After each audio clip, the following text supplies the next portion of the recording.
किस तरह की फॉर्म होती है? तो सबसे पहले इक्वेशन ऑफ लाइन,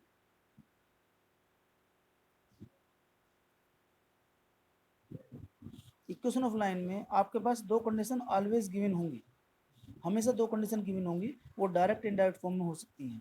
सबसे पहली क्वेश्चन है फर्स्ट, जब 1 पॉइंट एंड स्लोप हो,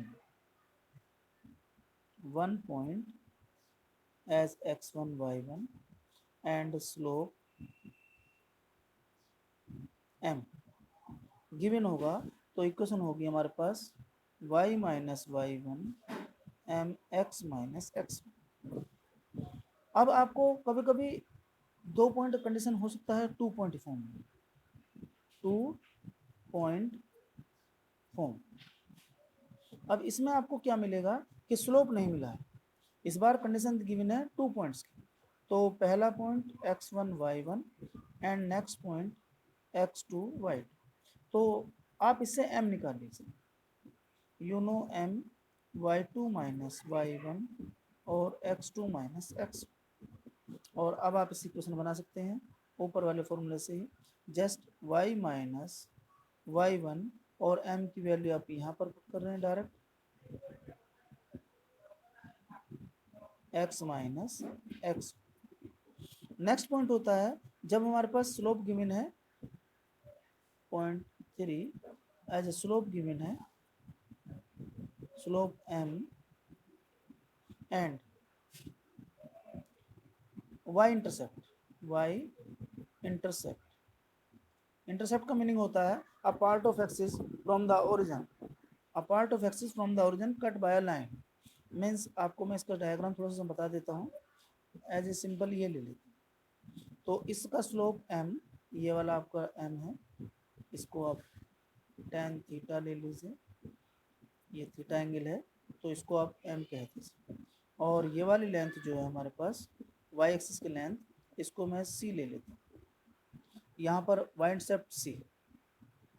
सो इसके लिए क्वेश्चन हो जाएगी y is equal to M X plus C. ये इतनी स्टैंडर्ड फॉर्म है कि किसी भी लाइन की इक्वेशन का स्लोप निकालने के लिए आपको जस्ट इस वाली फॉर्म में जाना पड़ता है। तो जब भी कोई इक्वेशन आपको जनरल फॉर्म में दे रखी होगी, मैं आपको कन्वर्ट करना सिखाऊंगा अभी, convert of the form, different mode से डिफरेंट मोड में कन्वर्ट करना सिखाऊंगा। तो यहाँ y is equal to M X plus C. और एक और क्वेश्चन हमारे पास, इसे कहते हैं intercept form.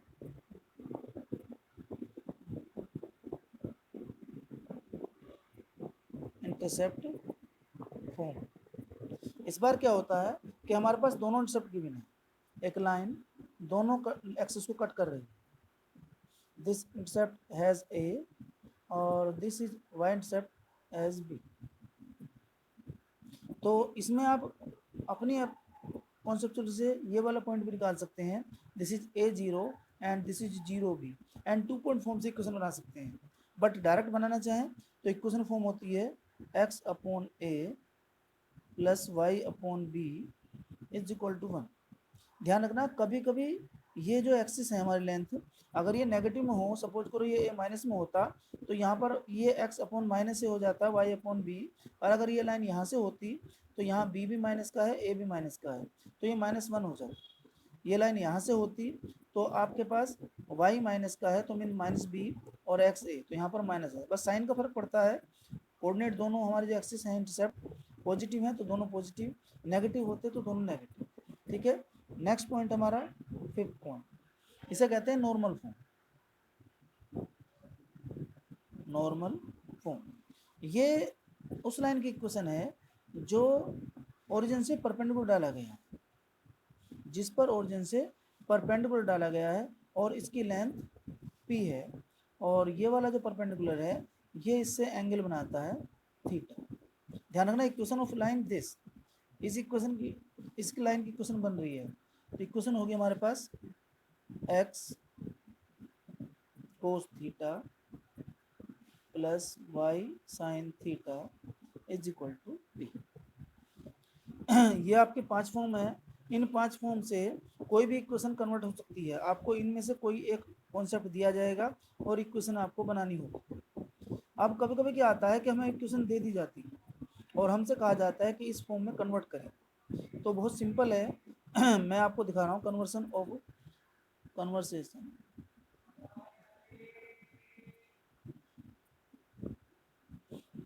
Of different form.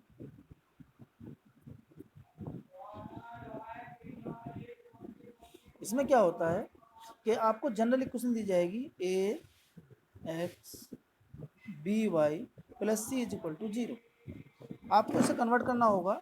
तो सबसे पहली फॉर्म बताइए कि y is equal to M X plus C वाली फॉर्म होती है, इसको कहते हैं स्लोप इंटरसेप्ट फॉर्म।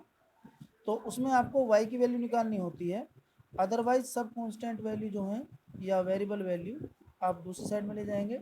यहाँ केवल y चाहिए माइनस ए अपॉन बी और ये सी अपॉन बी। ये आपके लिए वैसे भी कॉन्सेप्ट बहुत ज़रूरी होता है कि जब हमें किसी इक्वेशन का स्लोप निकालना हो, इक्वेशन का स्लोप निकालने के लिए कंपलसरी करते हैं इसे। तो ये जो आपका मैं ब्रैकेट में बंद कर रहा हूँ, ये आपके कॉलम में जो बंद है ये स्लोप है। ये आपको बताता है कि ये इक्वेशन का स्लोप m इज इक्वल, आप इसे ऐसे लर्न कर सकते हैं a is the coefficient of x and b is the coefficient of y। तो इसे लिखेंगे minus coefficient of x upon coefficient of y। ये फॉर्मूला है डायरेक्ट। एक दूसरी फॉर्म होती है हमारे पास जिसको हम कहते हैं इंटरसेप्ट फॉर्म। इंटरसेप्ट फॉर्म में क्या होता है,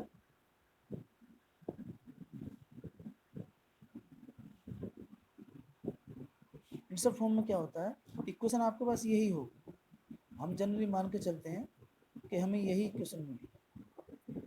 तो इसमें हमारे पास A X plus B Y is equal to C, और हमारे पास इंटरसेप्ट फॉर्म में था, इधर 1 था, तो डिवाइड कर देंगे तो यहाँ आएगा A X upon C, minus का सी लेना है, B Y upon C is equal to 1। पूरी इक्वेशन को डिवाइड बाय माइनस सी।